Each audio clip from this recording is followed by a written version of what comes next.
Hello मेरे प्यारे दोस्तों, आप सभी को मेरा नमस्कार और आप सभी का आपके अपने यूट्यूब चैनल रविंदर मैथ्स पर बहुत बहुत स्वागत है। प्यारे दोस्तों, कल मैंने साझेदारी यानी कि पार्टनरशिप का टाइप 1 कराया था, जिसमें भिन्न भिन्न पूंजियां जो है समान समय के लिए लगाई गई थी व्यापार में, तो उस टाइप के सवाल कराए थे। लेकिन आज मैं टाइप 2 कराऊंगा, जिसमें समान पूंजियां भिन्न भिन्न समय के लिए लगाई जाएं। ठीक है, यानी कि जब कोई भी दो या दो से अधिक व्यक्ति मिलकर कोई व्यापार शुरू करते हैं और उसमें समान पूंजी लगाते हैं लेकिन अलग अलग समयों के लिए लगाते हैं, तब उन्हें जो भी लास्ट में कुल लाभ प्राप्त होता है, तो लाभों का जो अनुपात होता है वो उन लगाए गए समयों के अनुपात के बराबर होता है। ठीक है, तो प्यारे दोस्तों, देर न करते हुए शुरू करते हैं साझेदारी का टाइप 2 के सवाल। ठीक, तो टाइप 2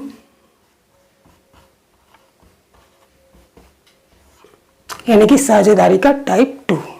ठीक, इसमें किस तरीके के सवाल रखे गए हैं कि जब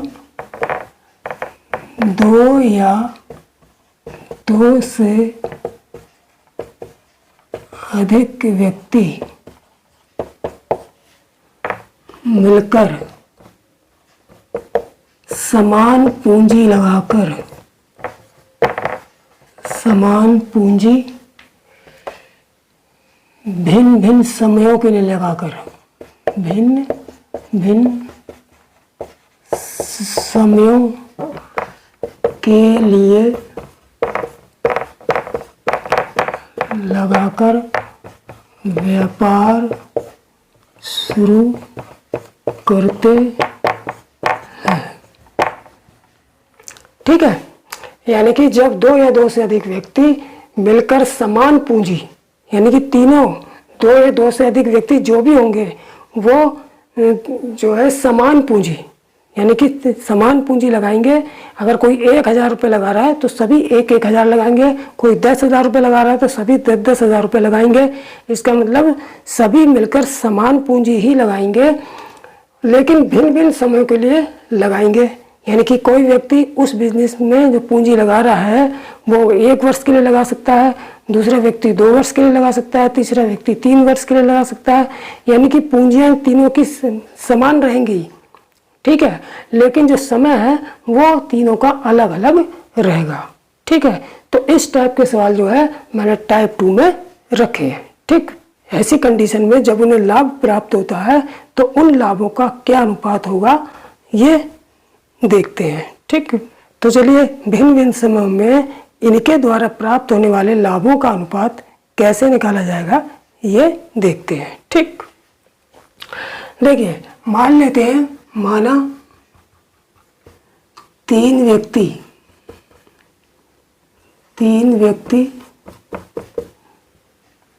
समान पूंजी लगाकर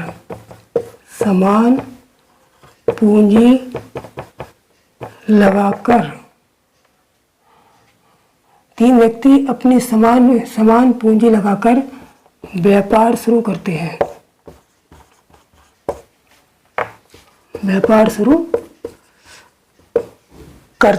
ठीक है, यदि इन पूंजियों को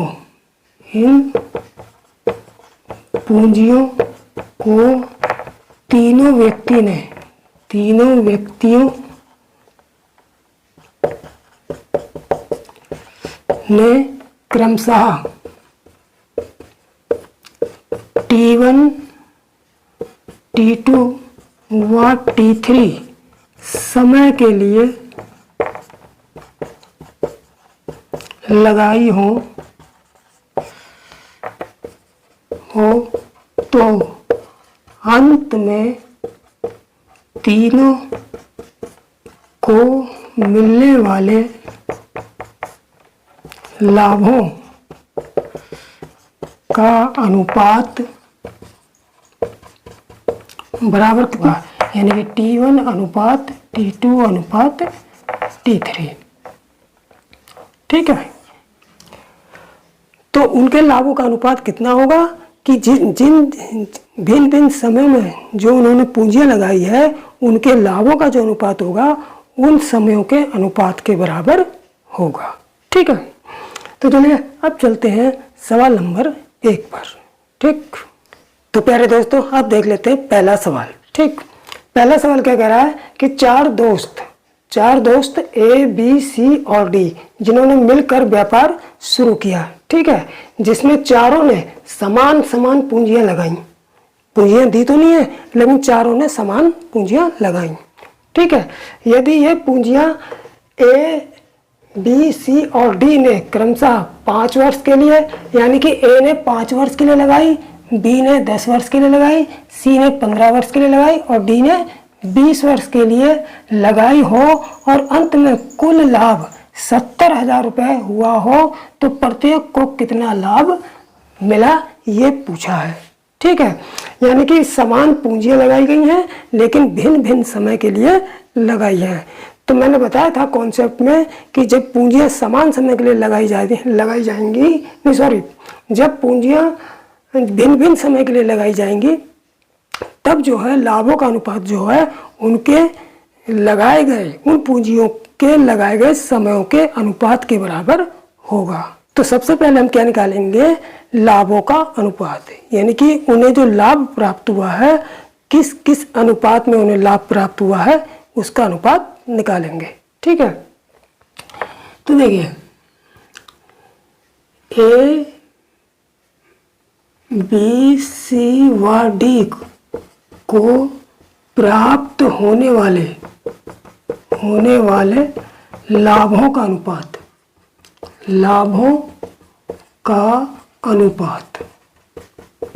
कितना हो जाएगा। लाभों का अनुपात ए अनुपात बी अनुपात सी अनुपात डी, लाभों का अनुपात कितना कितना होगा।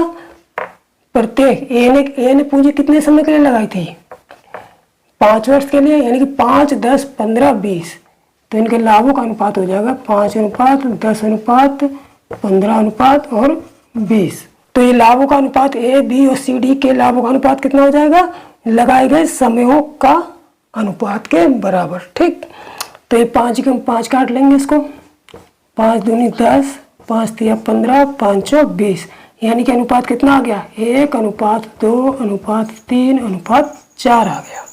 ठीक है, कुल लाभ हम कितना है, कुल लाभ हमारे पास कितना दिया है, कुल लाभ कितना है 70,000, कुल लाभ कितना है 70,000 रुपये। ठीक है, जब अब हमें कुल लाभ पता चल गया, कुल लाभ पता है और लाभों का अनुपात पता है, तो हम क्या करेंगे कि एक अनुपात में कितने लाभ होता है, एक अनुपात कितने रुपए लाभ के बराबर होता है ये निकाल लेंगे। ये कैसे निकालेंगे, इस टोटल लाभ में अनुपाती योग से डिवाइड करके, टोटल लाभ में अनुपाती योग से डिवाइड करेंगे तो एक अनुपात में कितने रुपए लाभ होगा ये जो है निकल जाएगा। ठीक, तो इसलिए एक अनुपात में लाभ बराबर कितना, टोटल लाभ 70,000 बटे एक अनुपाती योग, तो अनुपाती योग कितना होगा 4 3 7 2 9 और 1 10, 10 से 1 0 कट गया 7,000, यानी कि एक अनुपात बराबर 7,000 रुपये लाभ, यानी कि एक अनुपात में लाभ के कितने रुपए हैं 7,000 रुपये है। तो अब हमें प्रत्येक को कितना लाभ मिला है ये निकाल देंगे। कैसे कि देखिए एक का अनुपात कितना है, एक का लाभ, पहले एक का लाभ निकाल लेंगे। एक के लाभ का अनुपात कितना है, एक के लाभ का अनुपात 1 है, तो इसका मतलब एक अनुपात, तो 1 की गुणा किस में कर देंगे 7,000 में, ये हो गया 7,000 रुपये। बी का लाभ कैसे निकालेंगे, बी का लाभ, बी का अनुपात कितना है, बी का लाभ का अनुपात कितना है 2, तो हम 2 से गुणा कर देंगे क्योंकि एक अनुपात 7,000 के बराबर होता है, तो 2 किसके बराबर होगा 2 गुणा 7,000 यानी कि 14,000। ठीक, अब सी का लाभ निकाल लेंगे, सी का लाभ भी इसी तरीके से निकल जाएगा। सी का अनुपात कितना है, सी का अनुपात जो है ये 3 है लाभ का अनुपात, तो यहाँ 3 से गुणा कर देंगे 7000 की। क्यों? क्योंकि 1:7000 के बराबर है, तो 3 गुणा 7000 यानी 3 सत्ते 21,000 रुपये लाभ हुआ। अब डी का लाभ निकाल लेंगे। डी का लाभ कैसे निकालेंगे? डी का भी इसी तरीके से, क्योंकि डी का अनुपात कितना है? डी का अनुपात कितना है? 4 है, तो यहाँ 4 से मल्टीप्लाई कर देंगे 7000 की। ठीक है, तो 4 सत्ते 28,000 रुपये। तो इस प्रकार जो है ए बी सी और डी चारों के लाभ, चारों को कितना कितना लाभ हुआ है ये निकल आएगा। ठीक है, तो बिल्कुल सिंपल सवाल है, कुछ नहीं करना है, बस जो भी समय दिया होगा लाभों का अनुपात जो है उन समयों के अनुपात के बराबर रख देंगे, तो लाभों का अनुपात आ जाएगा। जब लाभों का अनुपात आ जाएगा तो एक अनुपात में कितने रुपए लाभ होगा वो निकाल लेंगे। फिर ए बी सी डी के अनुपातों से उन लाभ एक अनुपात में जितने रुपए लाभ में आएंगे उससे ए बी सी डी के अनुपातों की गुणा करके चारों के लाभ निकाल देंगे। ठीक, तो चलिए अब चलते हैं दूसरे सवाल पर। तो प्यारे दोस्तों अब देखते हैं दूसरा सवाल। ठीक है, दूसरा सवाल क्या है कि 3 व्यक्ति ए बी और सी जिन्होंने मिलकर कोई व्यापार शुरू किया, ठीक है, और प्रत्येक ने 1,000 रुपये लगाए, प्रत्येक ने 1,000 रुपये लगाए। यदि ए बी व सी ने इन रुपयों को क्रमशः ए ने 2 वर्ष के लिए लगाए, बी ने 3 वर्ष के लिए 1,000 रुपये लगाए, ए ने 2 वर्ष के लिए 1,000 रुपये लगाए, बी ने 3 वर्ष के लिए 1,000 रुपये लगाए और सी ने 5 वर्ष के लिए 1,000 रुपये लगाए, तो अंत में उन्हें कुल लाभ कितना हुआ? 20,000 रुपये का हुआ हो, तो ए और सी के लाभों का योग पूछा है। ए और सी के लाभों का योग पूछा है। ठीक है, तो सबसे पहले हम क्या निकालेंगे? ए बी सी के लाभों का अनुपात। वो किसके बराबर होगा? अगर हमको समान पूंजियां लगा रहे हैं, जब समान पूंजियां लगाएंगे भिन्न भिन्न समय के लिए, तो लाभों का अनुपात जो होता है उनके लगाए गए जिन समयों में के लिए पूंजियों को लगाया गया है उन समयों के अनुपात के बराबर लाभों का अनुपात होगा। ठीक, तो देखिए ए बी व सी के लाभों का अनुपात, लाभों का अनुपात बराबर ए अनुपात बी अनुपात सी बराबर लाभों का अनुपात किसके बराबर होगा? जब समान पूंजियां लगाई जाएंगी तो लाभों का अनुपात किसके बराबर होगा? उन लगाए गए समयों के अनुपात के बराबर, यानी कि 2, 3 और 5 वर्ष, तो 2:3:5 ये होगा उनके लाभों का अनुपात। ठीक, अब कुल लाभ हमको कितना दे रखा है? 20,000। कुल लाभ बराबर 20,000।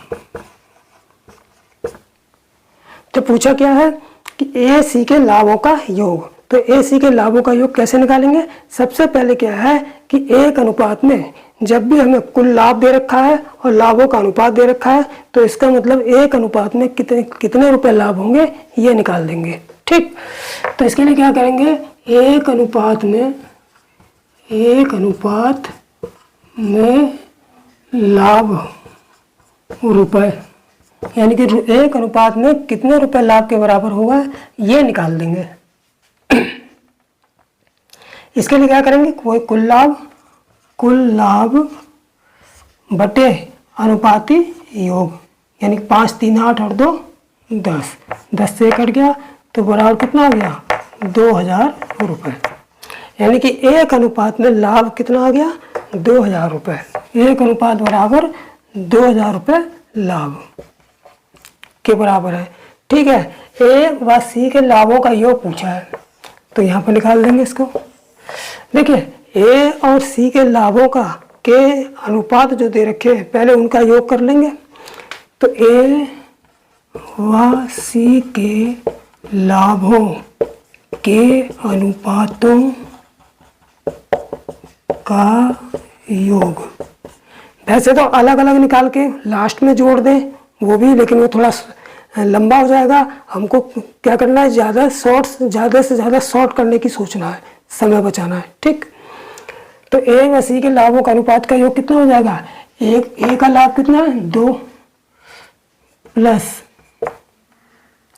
सी का लाभ कितना है 5, यानी ए का 2 है और सी का 5 है, तो 2 + 5 बराबर 7 अनुपात। इसलिए अब रुपए में निकाल देंगे, इसलिए ए व सी के लाभों का योग बराबर कितना होगा 7 अनुपात।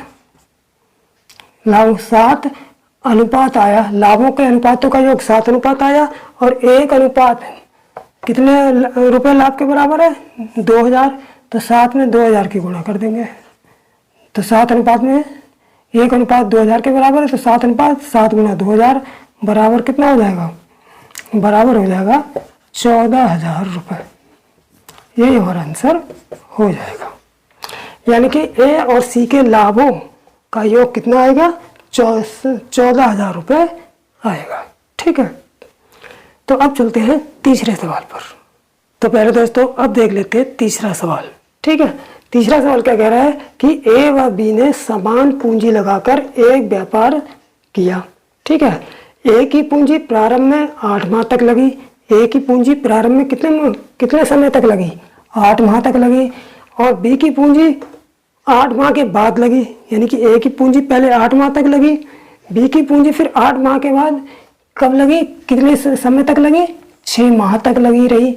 तो यदि कुल लाभ 42,000 रुपये हो तो ए बी के लाभों का अंतर पूछा है हमसे, ए बी के लाभों का अंतर पूछा है। तो कहने का मतलब यह है कि ए बी ने समान पूंजी लगाकर कोई व्यापार शुरू किया। ए ने शुरू के 8 महीने तक ए ने पूंजी लगाई, और 8 महीने के बाद बी ने जो है समान पूंजी ए के बराबर ही पूंजी लगाई थी अगले 6 महीने तक, और अंत में कुल लाभ 42,000 रुपये प्राप्त हुआ है। तो ए और बी के लाभों का अंतर हमसे पूछा है। ठीक, तो क्या करेंगे, सबसे पहले इनके लाभों का अनुपात निकालेंगे। ठीक, देखिए ए व बी के लाभों का अनुपात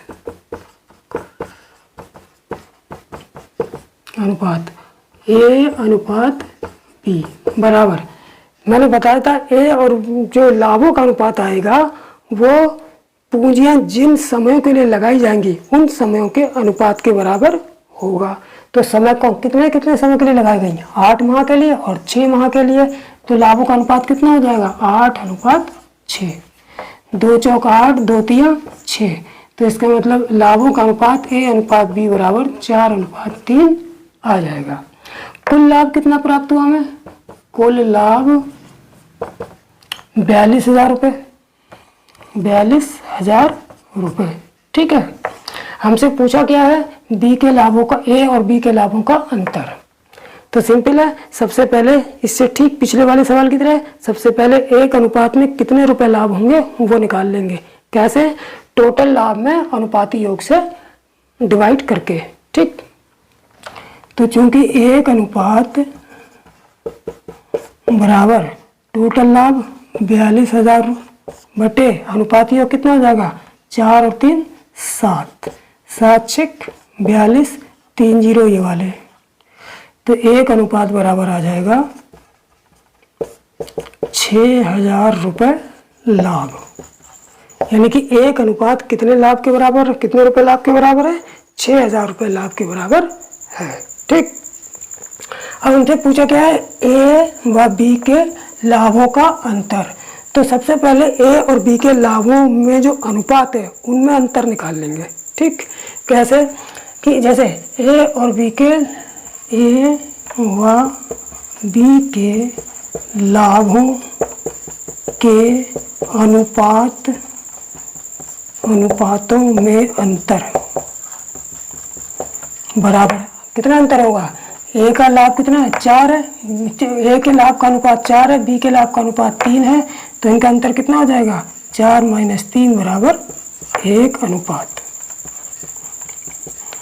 और जब 1 अनुपात आ गया तो 1 अनुपात में कितना लाभ है, 1 अनुपात में 6,000 रुपये लाभ है। इसलिए ए व बी के लाभों में अंतर बराबर लाभों के अनुपातों का अंतर कितना है, 1 अनुपात है, और 1 अनुपात 6,000 रुपये के बराबर है। तो इसका मतलब ए व बी के लाभों में अंतर कितना आ जाएगा, 1 गुणा 1 अनुपात में कितने रुपए, 6,000 बराबर 6,000 रुपये आ जाएगा। ठीक है, तो इसका मतलब ये हुआ कि ए और बी के जो लाभों का जो अंतर है वो कितना आएगा, 6,000 रुपये आएगा। ठीक, तो प्यारे दोस्तों, ये जो 3 सवाल जो मैंने कराए हैं साझेदारी के टाइप 2 के सवाल जो कराए हैं, ये इसी टाइप के जो है सवाल पेपर में जिस तरीके से भी आएंगे। ठीक है, अब इसका नेक्स्ट टाइप जो है टाइप 4 के सवाल जो है मैं नेक्स्ट वीडियो में लाऊंगा। तब तक के लिए आप सभी को जय हिंद, जय भारत।